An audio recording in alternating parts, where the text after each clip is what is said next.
In this video, I'm going to show you how to obtain a 30-day free trial of YouTube TV. While YouTube TV typically offers a 7-day or 14-day free trial, there are occasions when they extend the trial period to 30 days through special promotions or partnerships. To find these extended offers, start by visiting the official YouTube TV website or app and checking for any active promotions during the sign-up process. You can also search online for terms like YouTube TV 30-day free trial or extended trial offers to uncover deals shared by trusted tech blogs, coupon websites, or promotional platforms.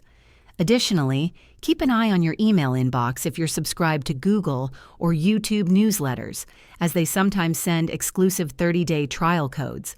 Another tip is to check social media platforms or forums like Reddit, where users often share updated links or promo codes.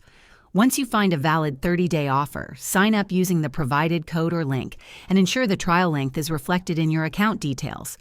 Always read the fine print to understand the terms and conditions. If this video helped you obtain a 30-day free trial of YouTube TV, please hit the like button and subscribe to the channel for more tips. Thanks for watching, and I'll see you in the next one.